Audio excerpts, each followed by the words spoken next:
All right, fantastic. Hi, everyone. I'm going to talk about a different part of town to what you all, I gather, are for the most part occupied with. And I'm going to talk about the human in the equation.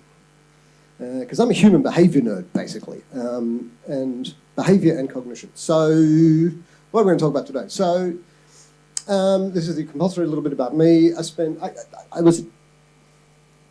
I'm amongst friends. I was a techno musician for about 20 years, and I got into designing technology and large format control surfaces. So I designed, helped design, and was a product manager for stuff like this. Oh, video feedback, nice, lovely. So did that for about 10 years, getting deep into interface design. So, and at the cusp where humans meet technology and how to present information for humans, understanding the cognitive systems that we have and how to best design for those cognitive systems. Then I spent about 5 years kind of in the trenches as a UX designer, doing lots of wireframes and stuff like that, which is also good. And then eventually moved into kind of HCI research. So if I stand here, do I get the video feedback? That's cool. Right, awesome. So spent about 5 years, well, 10 years on and off because I was doing other things at the time in human-computer interaction research for the CSIRO and Data 61 and NICTA and all that kind of good stuff. And during this time, I got interested in cybersecurity and started working with kind of external parties like major corporate clients, looking at cybersecurity issues and specifically the human aspects of cybersecurity. What's next on my little slides? I also taught quite a bit in UX and interaction design. This is a cool little 3D thing the students were working on. Consulted a bit doing this kind of thing. Look, there's me again, that's hilarious. And now I'm doing a PhD in cybersecurity in this very building, about a couple of floors up that way.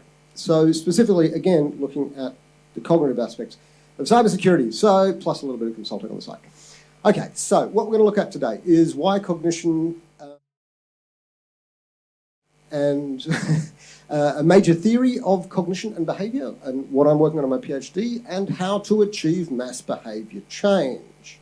Because where I come from, in my part of town, it's all about helping people defend against attacks, and that effectively is human behaviour change.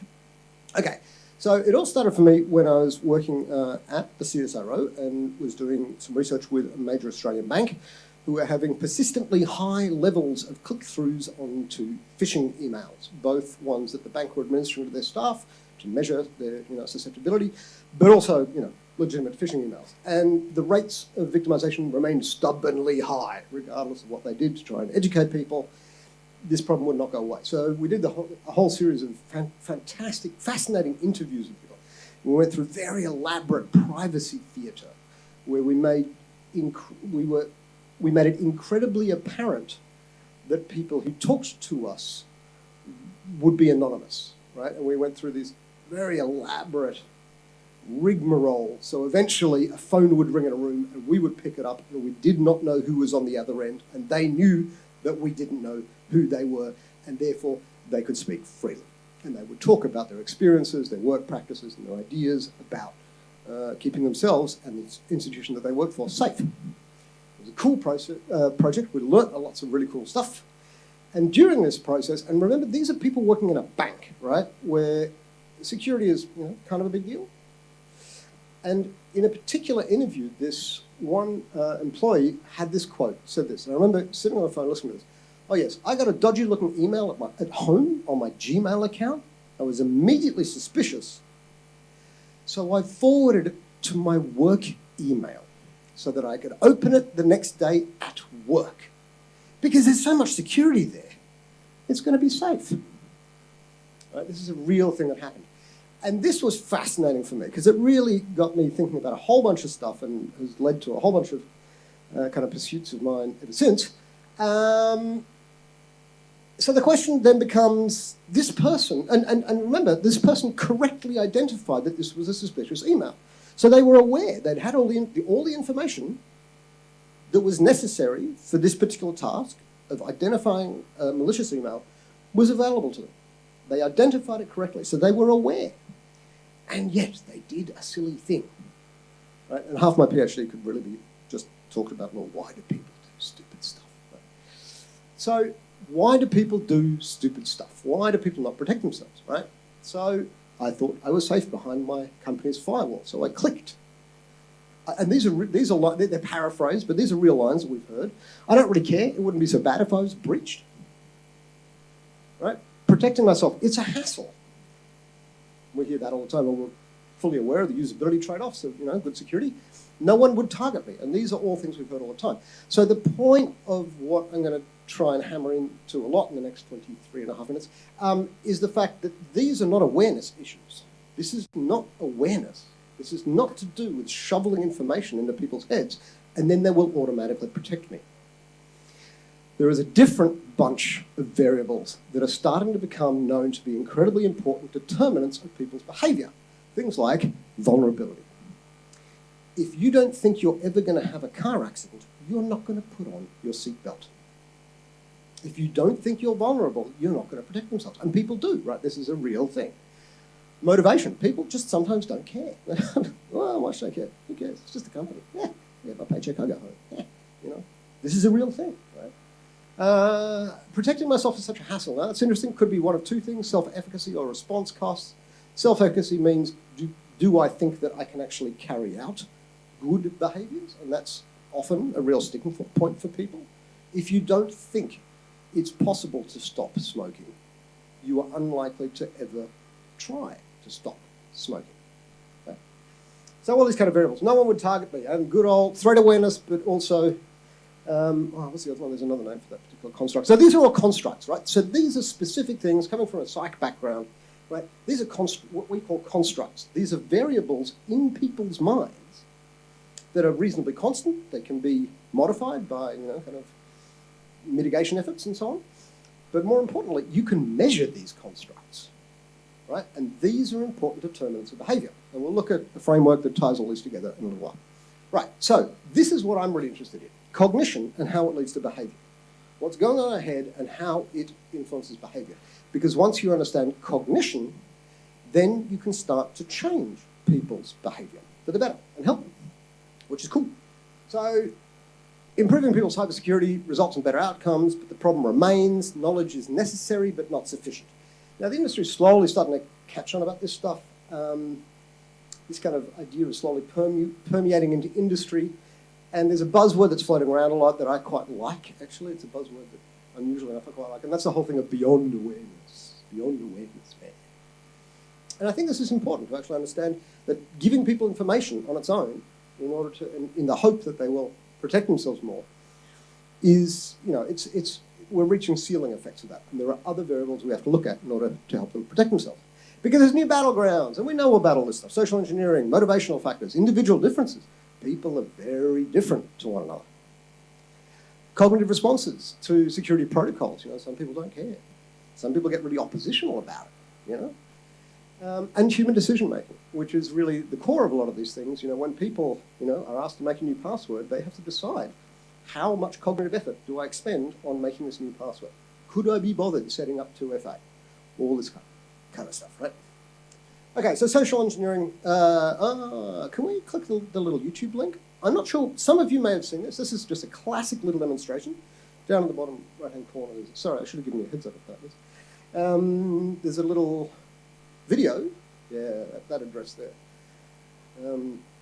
Sorry, folks. This is a wonderful demonstration of social engineering. And it demonstrates how, no matter how secure a system is from a technical perspective, as long as there is a human within the system, that system is vulnerable, right? So you can have all the technical defenses that you like, but as long as there's a human in the loop, then you need to understand the humans within the loop.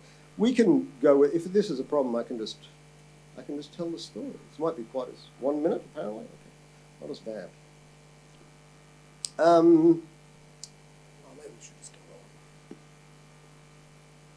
Actually, I'm just going to tell the story. So the gag is, at a hacker convention, and this is about 2018 or so, someone said, okay, and sits down with a social engineering hacker, and what they do is, I heard audio, here we go, hey, look at that. Hit the big screen button. Okay. Yeah, if you just play that, that'd be great, thank you.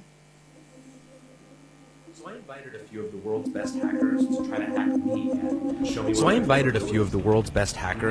hack me and show me where my vulnerabilities are. And now I'm going to meet them in Las Vegas for DEF CON, the biggest hacker convention of the year. They're going to hack me using social engineering, which is essentially hacking without any code. You want to do a sample phishing call? Just use a phone and an internet connection. Do you want to do a sample phishing call? What's phishing? Phishing is voice solicitation, and basically what you do is use the phone to extract information or data points that can be used in Maybe I'll call your cell phone. Let's do it. provider. Who are you going to call? Maybe I'll call your cell phone provider and see if I can get them to give me your email address.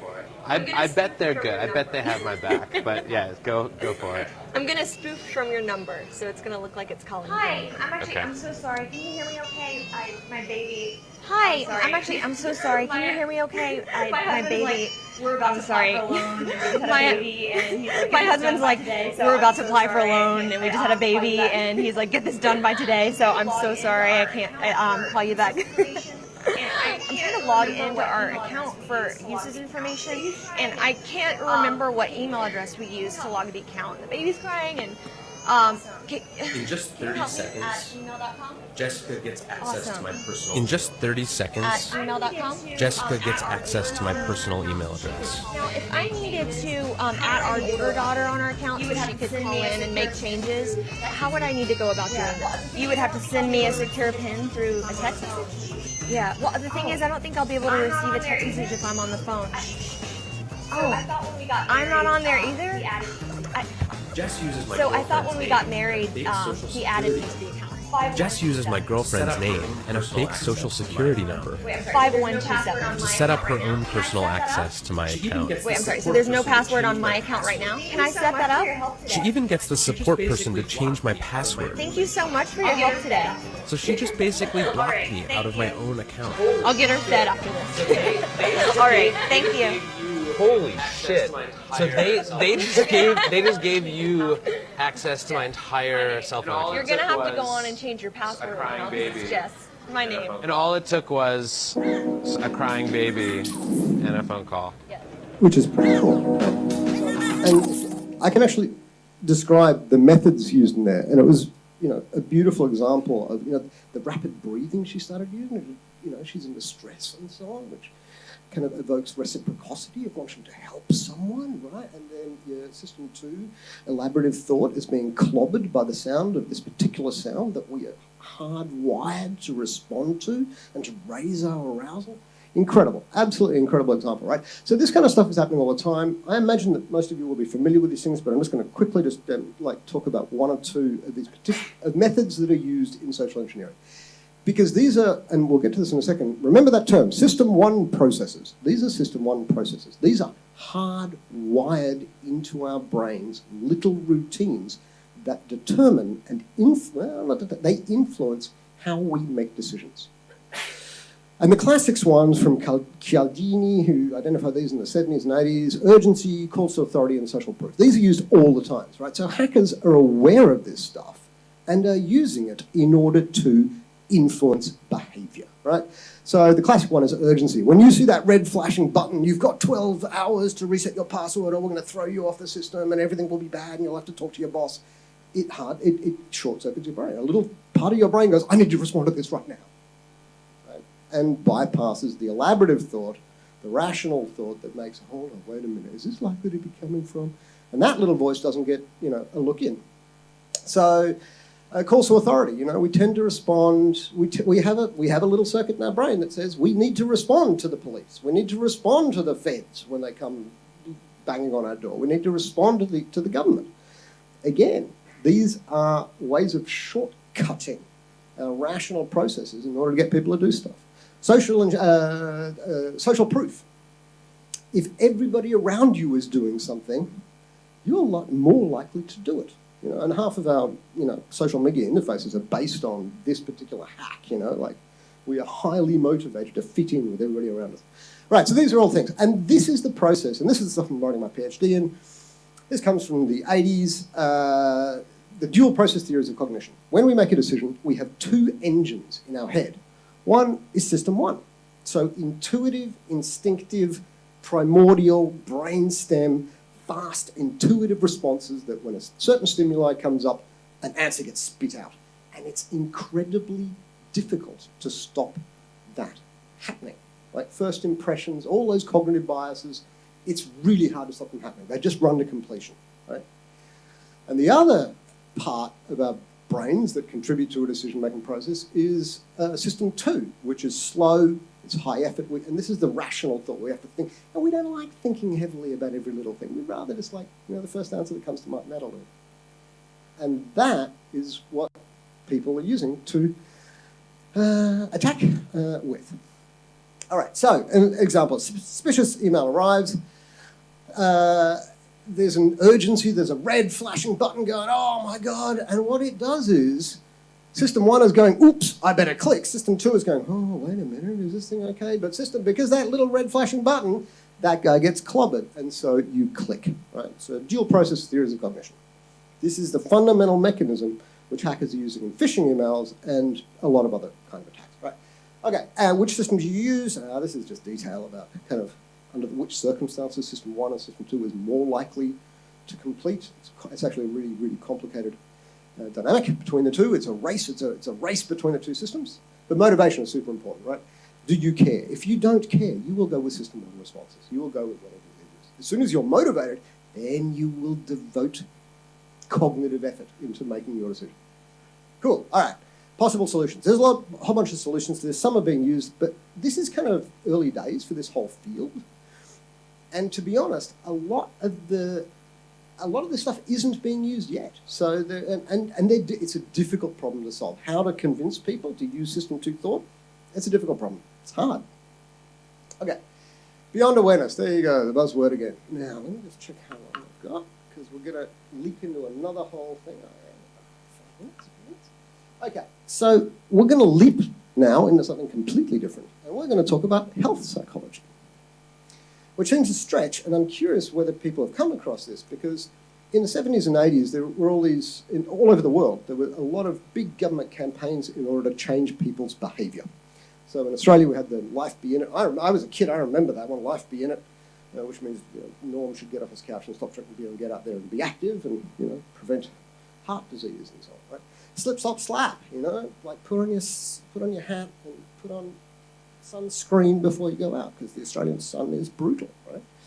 The AIDS awareness campaigns in the 80s, right, trying to convince people to take on safe sex practices, right? So these were huge and much studied campaigns for how to change people's behaviour en masse. And that is effectively what, companies are trying to do in order to improve their performance of their staff. Because being more active, preventing sun damage and wearing condoms, weirdly enough, is exactly analogous to using strong passwords, keeping your software updated, and using two-factor authentication. It's the same problem.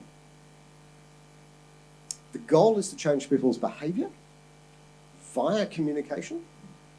The threats are poorly understood. People don't understand, kind of like, oh, it all seems a long way away. I'll be all right, The consequences seem a long way away. Temporal discounting is the technical term for that. Crap. And protective behaviours are onerous and unattractive. Nobody wants to have to put themselves in coconut-smelling crap when they go outside in the backyard, Nobody wants to do this stuff, but it's important to do. And it can't happen to me. Optimism. So we know quite a lot about this now. And this is one of the major models of behaviour came up with in the 80s.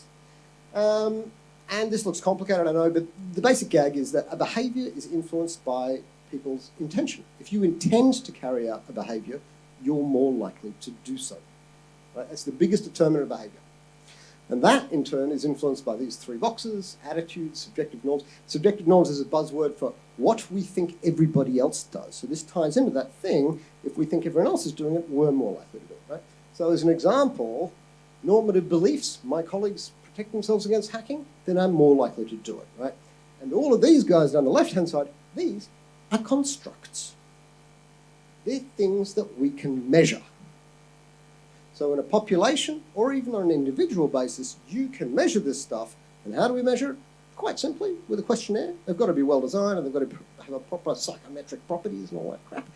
But you can measure this stuff, which means you can actually get, you know, a model that suggests which part of this is actually preventing people from carrying out the correct behaviour. And in this case, for example, normative beliefs is low. That means that everything else, people are motivated, they think it's a good idea, they think they can carry out, everything else is good, except they think, well, nobody else is doing it. So at that point, that's what you address in your mitigation programs. And you tell and you focus in your communications about, you make security practices visible within an organisation. That's actually quite a common one with your organisations. People think, well, no one else is doing it. I can't see it.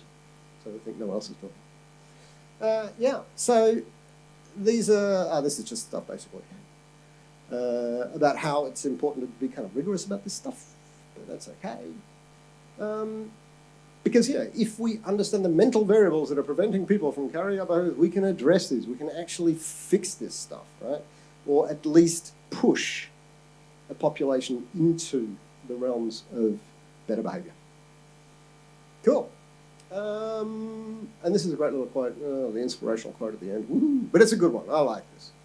So rather than shoveling more information at people and being really prescriptive about information security, the trick is to actually make them want it themselves, and then people will figure out themselves. And that's kind of like a new emerging approach to actually training staff in companies. Thanks. That's me. Beyond awareness. Hey.